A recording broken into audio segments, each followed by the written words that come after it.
Kako si ti odrastanje imao? Ti si iz ugledne porodice, tvoj otac je neverovatan pevač, neverovatno kakva je dela ostavio za sebe. Pa, jednom reču jako lepo detinjstvo, da kažem, eto, odrastao sam do neke svoje 11. godine u Futogu i negde su se moji roditelji, da kažem, ne samo oni, nego svi, namučili da bi nešto postigli. Eto, samo on kroz to pevanje i tu neku popularnost. Jer sam taj prelazak, ajde, to je negde 4. 5. razred, gde ne možeš da pobegneš od toga da si, što i dan danas sa 47 godina, si sin od Miloša Bojanića, poznate javno činjenje. Bez obzira što ja imam negde i svoju porodicu i svoju karijeru, on je sin, znaš, meni to imponuje, da se ne lažemo, ali negde to malo ti donese i dobrog, ali negde ti donese i loše. To sam negde imao pitanje. Koliko je to uticalo na tebe? Ali te kočilo ili te to pomoglo? Pa nije, vidi, u većini slučaja moram biti iskren da mi je pomoglo, ali bilo je, znaš, jer ljudi kada se bore, sada sam ti to rekao, ja uzet ću primjer oca ili svih tih ljudi kada, da kažemo, da ničega počinješ, znaš, i onda imaš, nemaju ljudi neke, da kažem, predrasude da kažu bilo šta, gledaju te tako, te gledaju. Sada, mene ili bilo kog drugog, ne mislim ni da je ostalima lako, pa on je sinovi, šta on, znaš, u tom smislu, i odmah ti je teže da bilo šta postigneš.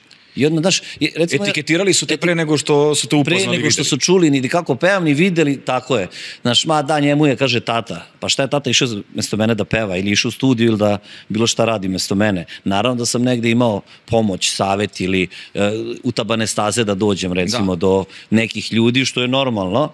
A sve ostalo sam morao sam da grebem i da radim i da se borim za svoj život i za svoje ime i prezime, pesme i sve ostalo. Tako da u celini sve to jedno jako lepo detinjstvo, odrastanje, pored roditelja koji su mi, da kažem, omogućili, ali su bili takvi da Banetu i meni nisu nikad davali, moram ti kažem da sam najmanje imao ja u školu kad idemo, pa znaš kao daju ti roditelji za kiflu, uvijek sam najmanje džeparca imao ja i Bane, jer nisu bili tipa mišljenja da nas, kako bi ti rekao, da budemo snobovi, znaš, da se nešto rasipamo parama, nego da sami stičemo i da negde su nas vaspitali onako kako treba. A sad sa ove tačke gledišta, je li to pomoglo da znaš da se nosiš sa parama, da nisi imao u to vreme veliku količinu, nego te tata pošalje sa minimalno u školu? Pa to je negde normalno. Bilo je stvari gde nisu mogli sve da isprate, jer jednostavno samim tim sam vozio sa 18 godina kola u to vreme, 96. i Bane i ja, već si negde odskočio, razumeš, nije to taj standard u Srbiji, znaš, dok ljudi su se borili za neke stvari, nisu imali, znaš, neki srednji stalež, ali negde to bilo dobro i negde su uspeli, ali da ne bi ulazili u temu, negde i nisu, zašto? Znaš, sve ti je dostupno, sve odmah imaš, ali, recimo, dobili smo kola za 18. rođendan, ali Miloš nam nikad nije dao za gorivo. Ja kada sam pitao Bane, odnosno, pošto je prvi 4 godine stariji, i sad dobio stvarno auto, kad je on pitao za gorivo. Pa malo je falo da mu oduzme auto, Miloš, da mu ne da. Ja da ti kaže sipam, kupio sam ti auto i sad ti hoćeš da ti ja sipam. Mislim, to su te neke stvari gde ga je učio i mene, odnosno da moraš sam bre, da radiš, nicaš, ne ti tata daje pare. Ali to je ispravan način. Pa naravno da je ispravan. I negde stvarno smatram da su uspeli, da su negde napravili ljude od nas i sad imamo svoje porodice i to su te neke stvari gde mora da se izboriš i da prelomiš kod dece, da im ne dozvoliš baš sve u životu. Da, jeste. Ali su i preneli na mene da ja više razmišljam o svemu tim nekim stvarima, da ne dopuštam baš sve deci i da im nije baš sve dostupno. Da, to je ono generacijski se nešto prenosi. Pa naravno. Jesi imao neku želju nešto drugo da radiš? Jesi se bavio nekim sportom ili si od uvek želeo da budeš pevač? Pa vidi, od malih nogu sam svirao bubnje, pevao. Živjeli smo, kažem ti, u Futogu i svirao sam bubnjeve i čak i išli smo u muzičku školu i Bane i ja, jer je bila želja Ćaletova bila da Bane i ja budemo harmonikaši. I išao je Bane u muzičku školu i ja, i Bane je opasno svirao harmoniku. A ja sam nešto, odem u muzičku školu, vraćam se autobusom i ostavim harmoniku u autobusu, tako da toliko o tome. Ne, samo mikrofon, da. I ostavim sve, i knjigi, i harmoniku. Tako da sam od uvek voleo da pevam i to mi je bilo u krvi. Tada su bili šatori, ispraćaj i svadbe, to je bilo nešto neverovatno. Zatvori se ulica i ja ako nisam tamo ili ako me ne vodi Ćale na tezgu, ja 3 dana plačem, ne pričam sa njim, znaš, toliko mi je to bilo u krvi. Ali moja velika ljubav i mali fudbal sam igrao, da je to bilo neverovatno. 7 dana sam igrao mali fudbal, išao turniri i sve. Stvarno? Ma to je nešto neverovatno. I moji drugari i prijatelji koji danas u Novom Sadu igraju čak za reprezentaciju Jugoslavije i Srbije mali fudbal i danas svi ti ljudi se bave ozbiljno malim fudbalom. Tako da smo išli od Bosne, Srbije na te turnire i čak negde sam i zbog tog fudbala malo i zapostavio i pevanje i posao i sve, malo me i to koštalo.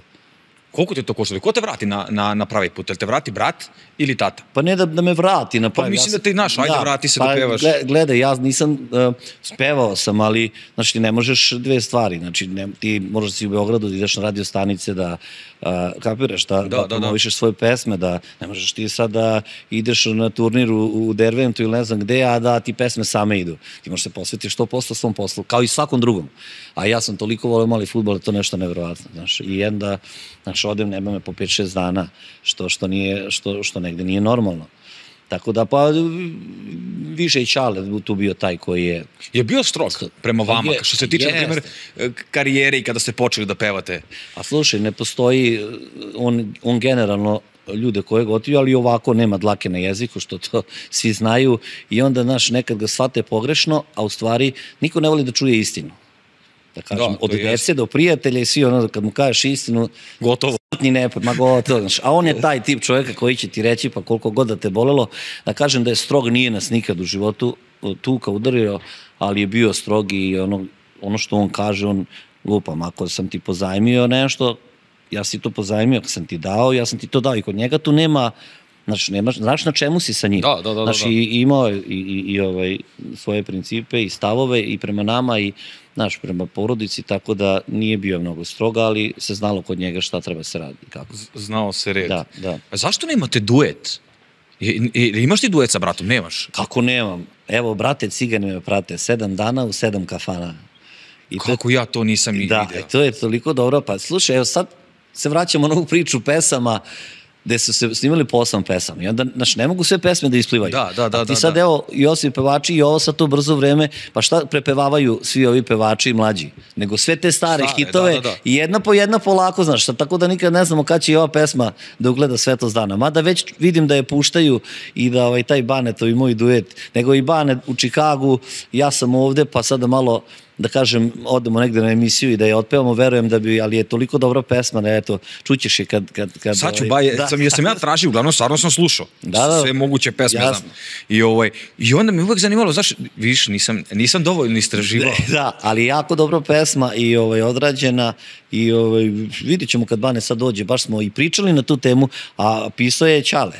Stvarno? Da, i to je, ali neverovatno dobra pesma. Porodično delo. Porodično delo, da. Jer nijemo sa Ćaletom, recimo Bane i Ćale imaju duet, a sa Ćaletom ja nisam, ali bi mogli nešto da čisto ostane. Da ima. Da ima, ne to da sad nešto kao vijaš hit, ne, ali da ostane za nas. Za vas. Je li vam on uvek birao pesme ili jeste se savjetovali sa njim? A tu nema, to je, kažem ti, već smo pričali o tome. Moraš sam da izabereš i to da ti neko bira, drugi, naravno da je on, opet kažem, lakši put da li da dođem do Marine Tucaković, to da je on bio ta spona i kontakte i najavio me da sam ja išao, ali posle sam dođeš Steve Simeunovića do svih ostalih tekstopisaca i on ti ponudi 4-5 pesama i ti sam biraš ono što tebi odgovara prija i znaš šta, sad ti neko drugi to